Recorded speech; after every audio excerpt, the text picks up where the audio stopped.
Bagfuel, baby.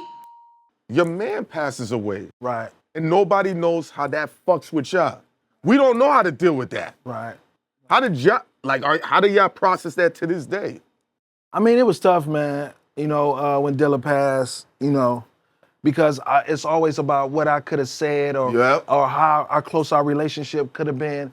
And it's a couple things, you know, I would have liked to say, you know. What just, would you have wanted to say? Well, number one, we wanted to bring the whole crew back together and be one big crew. And we never get to do that. And I just wanted to tell him, you know, how much I appreciate him. Even though I think he knew, but, you know, sometimes you don't always say what you, I was too busy moving, trying to keep Slum going. You know what I'm saying? So. You fighting for your legacy. Yeah, right, all that. Yeah. You know what I'm saying? So. You know what I'm saying? So that was a big thing. And then when we lost 10, that was even worse because we had brought him back in the group already. And while he couldn't go to Canada, and he passed away when we was in Canada. So because he couldn't go to Canada. You know what I'm saying? So that was even tough. So I had to deal with 2 big losses in the Slum Village for sure. I don't have none of them issues like that because I feel I did right by everybody. Mm-hmm. And the relationships was 100 when they passed. So they knew what time it was with me and, you know, vice versa. So for me, I felt like that was the time that the Lord had them here. You know what I'm saying? And then I cherished the time that was here, keep the memories, and, you know what I'm saying, do what they asked us to do, which was, no matter what, keep Slum Village going. You know what I'm saying? That was their request, you know, both of them, before they passed. These were the conversations. Yeah. No matter what, keep it going. Do not let it die off. Keep it going. Did you lose a lot of family members growing up for you to have that outlook, that whole mature outlook about life and death? Nah, you know what I'm saying? My family is just tight. You know what I'm saying? My pops came up in music. He had a group in the 80s, him and my mom called RJ's Latest Arrival. And because of that, you know what I'm saying, when he retired, he spent a lot of time with me and got me in the Bible. You know what I'm saying? So I'm focused, like you was talking about the focus. Mm-hmm. That's what kept me focused like that, was the fact that I felt like I always had somebody watching me. You know what I'm saying? So it's only so far I'm going to take it, even if, you know what I'm saying, I'm in them situations like what you were saying. You got to keep some type of balance or you going to go all the way left. You know what I'm saying? So that was one of the things that my pops and moms taught me. So, you know what I'm saying, just having that belief is like, there's nothing that I can do. I can't go back and change nothing. So I just try to do right by people because you don't know when they're going to be gone.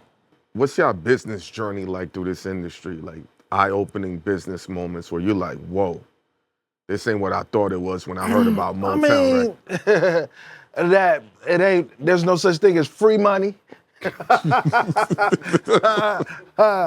Ladies and gentlemen, there's no such thing as free money.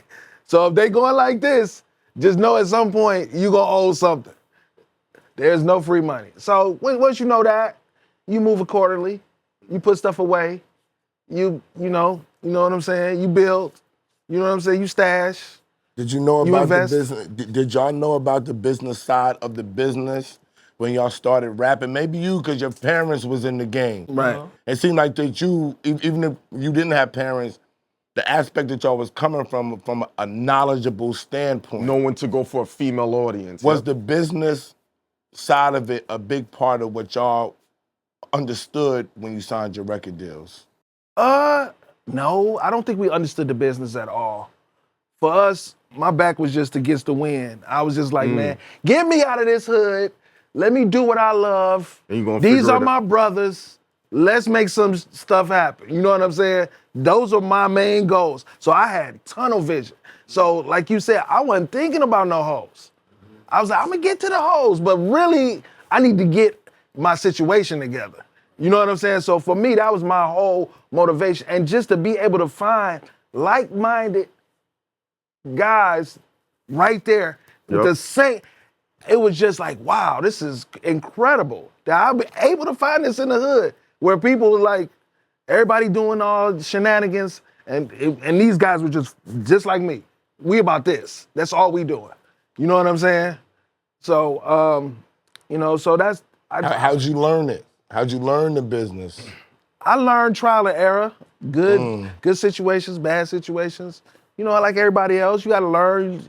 Oh yeah, you know you owe this. I'm like, oh shit, you know, look at your contract, you know, all this shit. It's What's the most you owed that you were like, whoa? the most I owed, I probably could never pay back because it's Defaulted on the loan? I mean, y'all living the American dream. That's the that's a record record label. label. That's a default on the loan. That's all it is. They get to write that off. That's all it is. In the grand scheme of things, That's all it they is. act like they're upset, but they make so much money they need to write things They gotta off write down anyway. all that off. Sometimes you'll write off as soon as you sign your deal.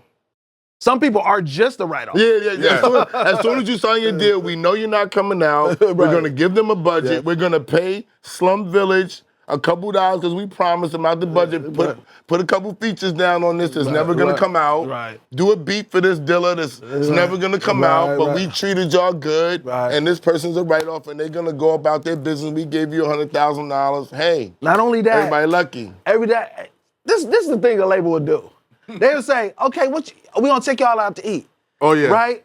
Okay, but I didn't even pick the restaurant. Where are we going? And you're You paying know what I'm for saying? it. And we paying for And it. you're paying for it. You want Charles? It's Charles. I want Charles on 59, 57th There's extra Street. people here that you were like, oh yeah, I'd invited the rest of the staff. You know what that's called? You want your friends to come?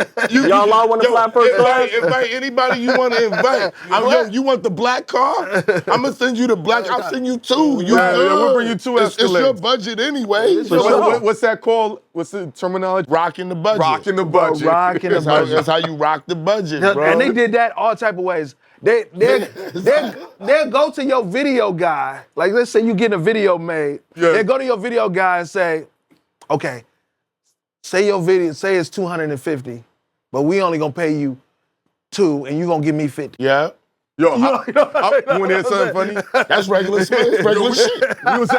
We was at a business dinner right, and he was right. telling me how Sony rocked him for 40,000. Yeah.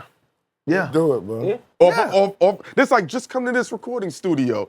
It's like, oh, it's fun. Oh no, yeah, studios definitely. Yeah, you gonna get hit on studios. Yeah, a lot of that stuff we didn't have to worry about for the most, like the grand scheme, because we was always signed to my pop's label. So it was from pop's label to Capitol. Right. So he'd be like, now you know, If y'all pay for you this take shit, all these people out here, we paying for we paying for it. You know what I'm saying? If you spend all this budget up, you know we could have did X, Y, and Z.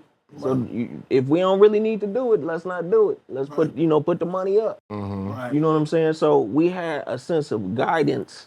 Y'all was lucky as y'all were lucky, boy. Yeah. Boy, y'all was lucky. Yeah.